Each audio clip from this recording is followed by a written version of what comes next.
आज आंख खुली है, इसके पहले कहां थे? आरजेडी वाले लोग इसके पहले कहां थे? मैंने माननीय मुख्यमंत्री जी को आवेदन दिया, मैंने माननीय डीजीपी महोदय को आवेदन दिया, कोई सुनवाई नहीं हुई। हम पूछ रहे हैं कि लीगल नोटिस की जरूरत क्या पड़ती? कलाकार को लीगल नोटिस जा ही नहीं सकता, और जिसको लीगल नोटिस जा रहा है वो कलाकार है ही नहीं, वो समाज का विनाशक है। बगल में थाना का थानेदार बैठा होता है, बगल में थाने के लोग बैठे होते हैं और वही गाली गलौज होता है। इतना ही नहीं, निर्लज्ज आयोजक है, बेशर्म है, क्योंकि बुलवा करके महावीरी पूजा में गाली गलौज करवाता है।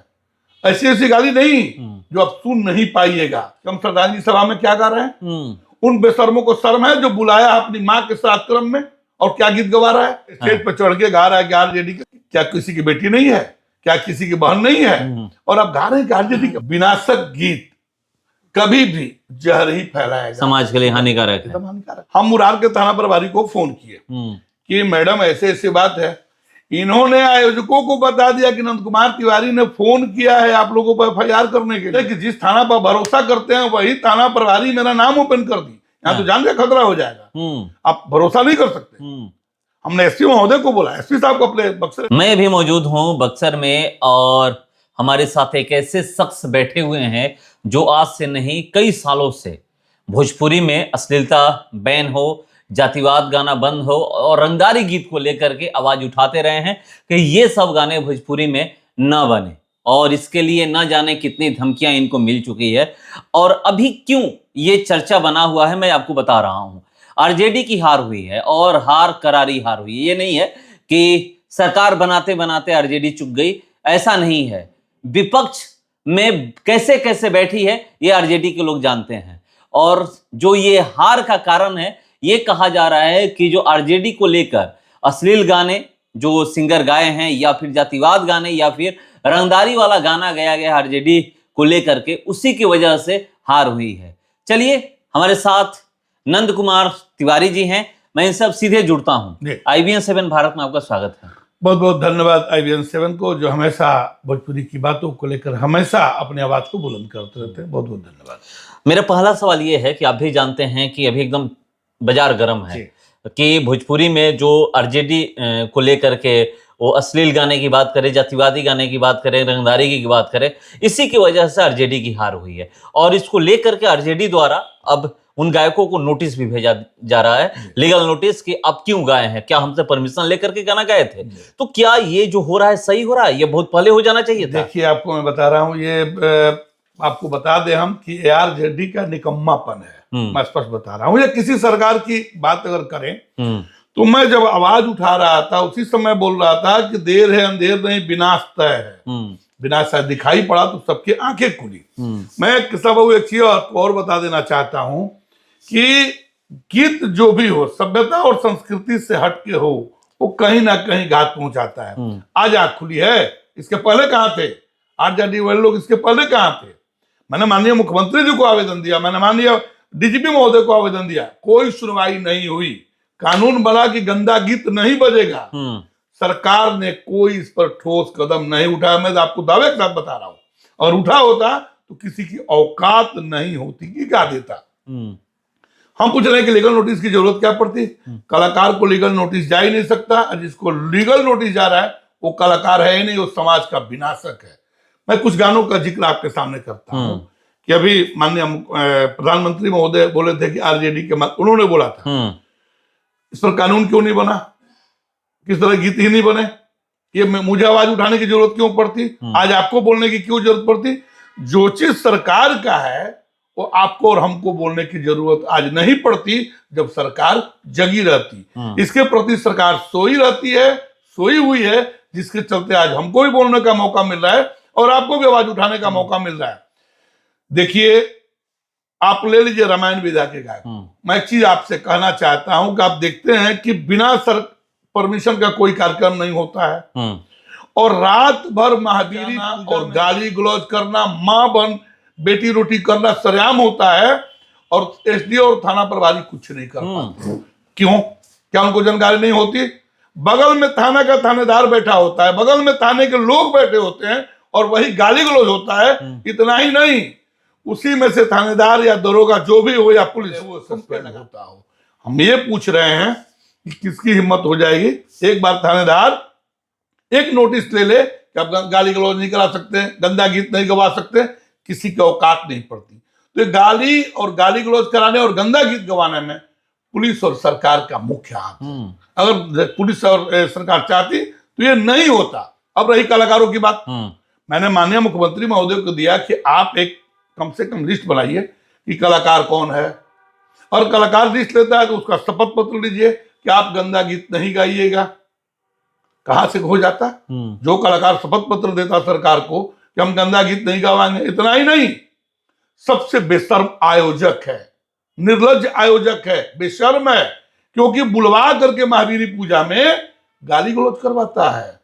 ऐसी ऐसी गाली नहीं जो आप सुन नहीं पाइएगा, और वहां श्रोता जो है बेशर्म निपोरता है और कहता है कि आज जम गया। इतना ही नहीं है, आयोजक महावीरी पूजा में कितनी शर्म की बात है। काली पूजा में मैं आपको दिखाता हूं, मैं ऐसे नहीं बोल रहा हूं, हवा में नहीं बोल रहा हूं, सारा कुछ वीडियो है, सारा मेरे पास वीडियो है, तब मैं एविडेंस के साथ बोल रहा हूं, जो दिखाने लायक तो नहीं है, लेकिन आपको मैं अपने आज जब आ ही गए हैं तो मैं आपको दिखा रहा हूं।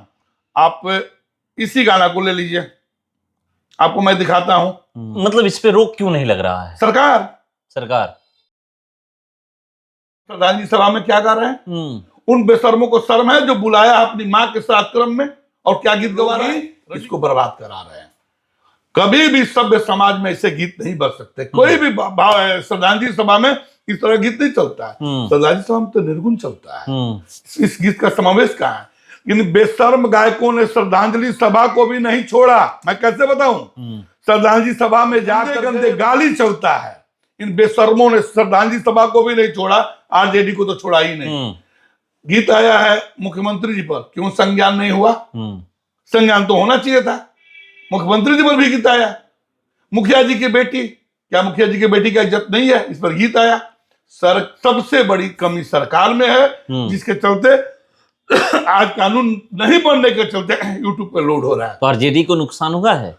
अब तो आप सामने विनाश हुआ है, नुकसान नहीं हुआ, विनाश हो गया। मतलब इन गायकों का हाथ है, एकदम गायकों का हाथ है। अश्लील गाने गाए हैं। बताइए, स्टेज पर चढ़ के गा रहा है कि आरजेडी करे, क्या किसी की बेटी नहीं है? क्या किसी की बहन नहीं है? और अब गा रहे हैं कि आरजेडी के भाई, क्या शर्म नहीं उन कलाकारों को? गोली मारे या माल है क्या? ये गीत है। जातिवाद गीत के लिए मैंने अनेकों बार आवाज की सजी आवाज उठाया है। अब कैसे बताएं आपको? हम इसके माध्यम से दिखाते हैं, लेकिन कोई टाइम फीस 2 बार मैंने आवेदन दिया मुख्यमंत्री महोदय को, प्रधानमंत्री महोदय को मैंने आवेदन लिखा है, वो है मेरे मेल पर। कोई सुनवाई आज तक नहीं हुई, जिसका कारण है कि लोग का मनोबल बढ़ते गया।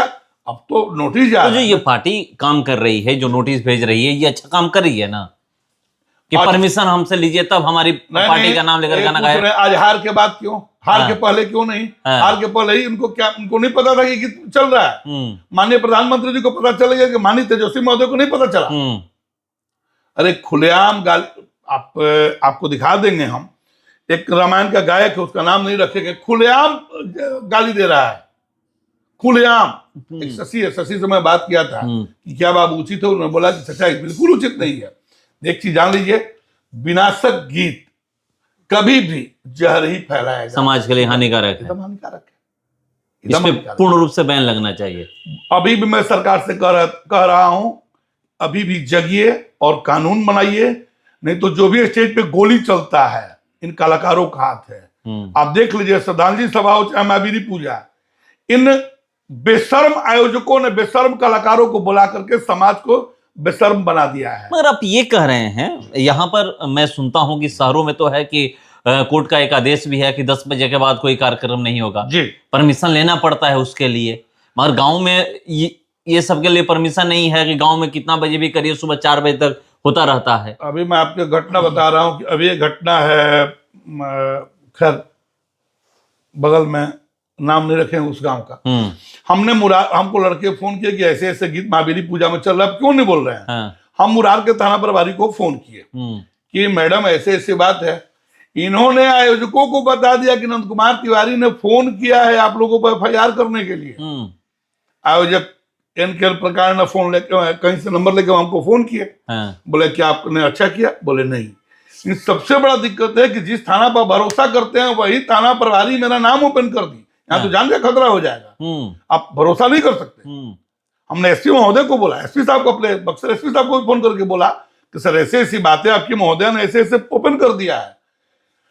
और एक चीज जान लीजिए, तो लोग कैसे गुप्त सूचना देंगे जब यही होगा? तो कहा जाता है ना नहीं कि प्रशासन को अगर कहीं भी कुछ भी होता है तो आप सूचना दीजिएगा तो गुप्त रहेगा। अच्छा, ये किसी को बताया नहीं जाएगा। हम रात में ही बोले थे, डोमरा एसडीओ साहब को बोले थे, थाना प्रभारी को बोले थे, डीएसपी साहब को फोन लगाए थे कि अमुक जगह प्रोग्राम है, वहां शांतिपूर्ण बहाल कराने को, वहां गाली गलौज होगा, आप वहां फोर्स बहाल कीजिए।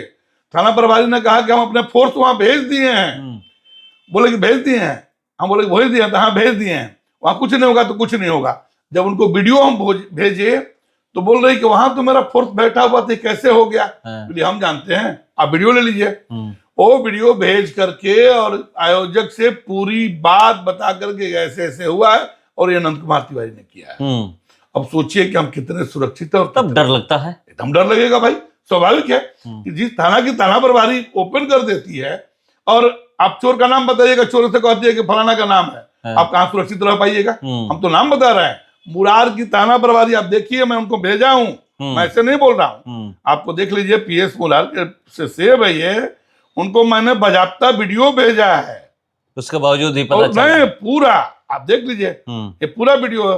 रात चौगाई में फलाना पर नाम नहीं रखे, किसी कलाकार का मैं नाम रखा, पढ़ लीजिए, कर दिए गजन 10:30 बजे जी 22:29 में, आप देख लीजिए, कर दिया। मेरा क्या है, क्या सरकार को नहीं पता है? आखिर सरकार सोई क्यों है? बाप रे, रात फलाना जगह में, गांव का नाम नहीं, सुन लीजिए, दम भर गाली दिए, आप पढ़ लीजिए, यहाँ पर आप देख लीजिए, कैमरा पर दिखा दीजिए। और जहां इस तरह का आप अगर सूचना दिए तो थाना प्रभारी आप ही को लपेट के कह देंगे कि जानवर। तो आप सूचना देते हैं? आप सूचना देते हैं उस दिन के बाद या बंद कर दिए? हम एकदम बंद कर दिए, हम कहीं के देने जाए? अब हम अपनी जो कार्रवाई करना होगा करेंगे। अब देखे क्या कीजिएगा, दीजिएगा, वह थाना प्रभारी आपका नाम लीक कर देंगे, फायदा क्या है करके? कोई संज्ञान, हम एसपी साहब को खुद फोन करके बोले कि सर ऐसी ऐसी बात है, हमने थाना प्रभारी को बोला, उन्होंने मेरा नाम ही लिख कर दिया, ठीक है हम संज्ञान में लेते हैं, क्या हुआ मैं नहीं जानता। बोले नहीं बोले। लेकिन एक चीज जान लीजिए कि भोजपुरी को गर्त में मिलाने वाले, मैं पहले से बोलते आ रहा हूं, घुटने नहीं टेक दिए तो जो कहेगा सो। मेरा सारा लाइव देख लीजिए, हम बोले थे कि देर है अंधेर नहीं। बोलता तो लोग अकेले अनंत कुमार तिवारी क्या कर लेंगे, ये क्या उखाड़ लेंगे, इनसे क्या हो जाएगा, क्या इन्हीं की एक भोजपुरी है?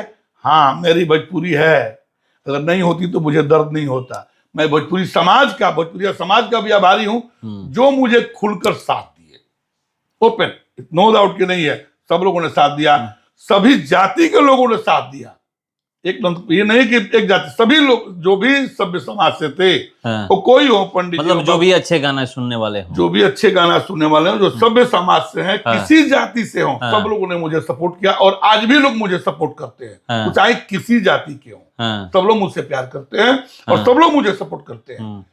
देखिए आज जो दुर्गंध मचा हुआ है, अगर अभी भी सरकार नहीं जगती है, आगे आगे देखिए क्या होता है। तो सरकार एक बार नियम लाई थी ना, पिछले होली की मैं बात कर रहा हूँ, कोई लागू लेटर भी निकला था और डीजीपी ऑफिस से लेटर निकला था। डीजीपी ऑफिस से निकला, मैंने आवेदन दिया है, डीजीपी महोदय को लिखा है, मैंने एसपी साहब को लिखा है कि सर अमुक जगह पे ऐसा हुआ है। मेरे पास आवेदन है, मेरे पास आवेदन है जो मैं एसपी साहब को दिया हूँ। इतना ही नहीं है, मैं रोहतास एसपी साहब को रात में फोन किया कि सर ऐसे ऐसे हो रहा है। एक बार छपरा एसपी साहब को फोन किया, अच्छा दिखवाते हैं। अब हम क्या करेंगे, पीछे पीछे लगेंगे?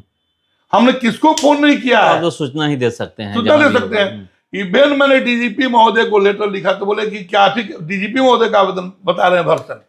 बोले कहाँ गंदा गीत है, मैंने यूट्यूब खोल के दिखा दिया। बोले बाप रे इतना गंदा गीत। जी सर, मैं तुरंत कार्रवाई करता हूँ। तो शायद वही सुन करके लेटर निकला? नहीं, उसके बाद बोला डीजीपी से हमने, वो तो कुछ नहीं, शून्य, जीरो। मुख्यमंत्री महोदय मेरे यहाँ 2010 में आए थे, शाहबाद महोत्सव के माध्यम से मेरे यहाँ उद्घाटन किए थे। मैं गया, आवेदन दिया, उन्होंने संज्ञान में लिया और कहा कि इस पर होना चाहिए, इन्होंने दिया है, कानून बनना चाहिए। फिर क्यों नहीं बना भगवान जाने, टाइम फीस हो गया, जिसके चलते आज गलत गायकों का मनोबल बढ़ा हुआ। आज भी लगे हुए हैं, लगे हुए हैं, मरते दम तक लगे रहेंगे। मैं बता देता हूं कि मैं मरना पसंद कर लूंगा, लेकिन भोजपुरी में गंदे गीत को कभी पसंद नहीं करूंगा। तो चलिए, बहुत बड़ी बात बोले हैं कि मरना पसंद करूंगा मगर भोजपुरी में गंदे गीत पसंद नहीं करूंगा, मगर शुरुआत हो चुकी है। आरजेडी पार्टी इसकी शुरुआत कर दी है। सरकार कितना इस पे अमल करती है ये तो वक्त बताएगा, मगर आरजेडी पार्टी द्वारा आरजेडी का नाम लेकर कोई भी, या फिर तेजस्वी यादव का नाम लेकर, लालू यादव का नाम लेकर कोई भी सिंगर अगर गाना गाते हैं तो उस पे आरजेडी पार्टी अब कार्रवाई करेगी, लीगल नोटिस देना शुरू कर दी है। तो चलिए, कहीं से तो शुरुआत हुआ। आज भी लोग कह रहे हैं कि देर है मगर अंधेर नहीं है।